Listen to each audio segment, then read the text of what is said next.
Hello everyone, I'm Bill Hammond and I actually paid to see this, and welcome back to this year's Oscar Blitz, where I break down every category at the 97th Academy Awards. Tonight we've got one of the majors, Best Supporting Actor.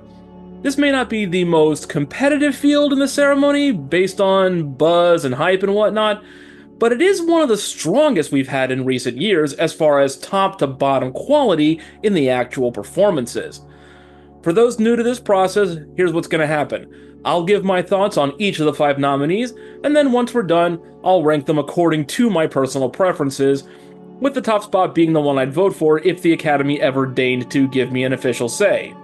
Sound good? Good. Easy peasy, let's get to it. Yura Borisov, Honora. I was really glad to see Yura Borisov get recognition here, because while the film is definitely all about Mikey Madison, and deservedly so, Borisov's Igor is the most sympathetic character with the most thankless job. An enforcer for Vanya's father, he has to do his best to break up the young couple, but you can tell his heart is not in it. He's actually a really nice guy with a good sense of humor, forced to do a crap job because that's the hand that life has dealt him. While much of the film is spent on Annie's personal tragedy of having everything briefly and then losing it, Igor never had it to begin with, and the fact that he's seen as the bad option is arguably the real tragedy of the film. Borisov absolutely nails this difficult role without stealing the spotlight, and often he is the source of the movie's best moments. Kieran Culkin, a real pain. I mean, what can you say? Culkin takes over this entire film as Wayward Soul Benji, and you're with him every step of the way. He's hilarious, in your face, and desperately sad, which is all too relatable to anyone watching the film. We all know someone like this, someone who acts like he's got the world on a string but never actually got anything together. Hell, it could be you watching this right now. Culkin's performance is so real it's almost visceral, carrying the mood and the laughs for the duration of the movie. He has come a long way from playing the bedwetting Fuller McAllister alongside his brother in Home Alone, and I am here for every second of it. Edward Norton, a complete unknown. Timothy Chalamet's Bob Dylan is obviously the star of the show, but oftentimes Ed Norton as Pete Seeger is the heart. An avuncular mix of Raffi and Mr. Rogers, Norton plays Seeger with a sweet, giving calmness, but he's not afraid to assert his own wishes and opinions.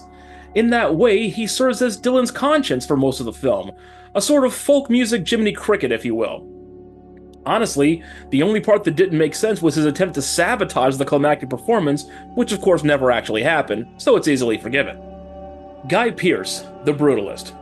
The first true villain on this list, Guy Pearce plays Harrison Van Buren about as well as you could hope for.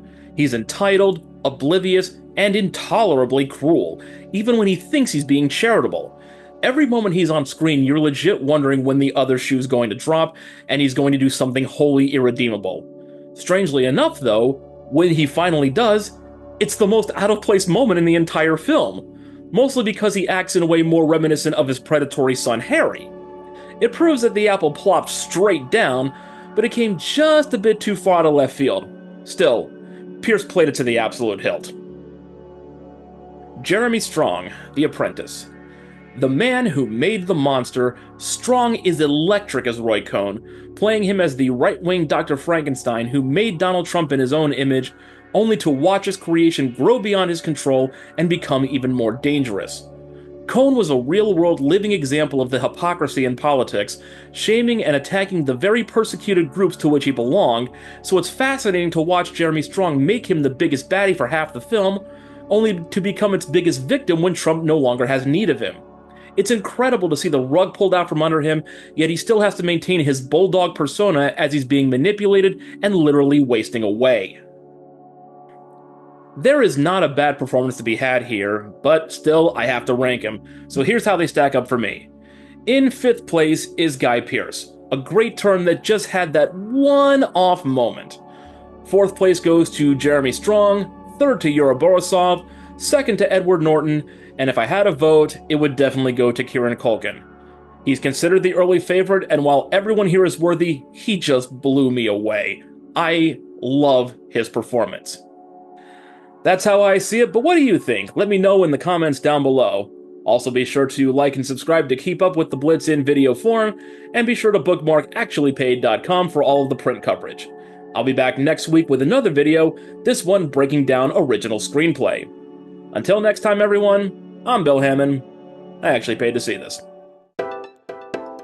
This is the BTRP Media Network.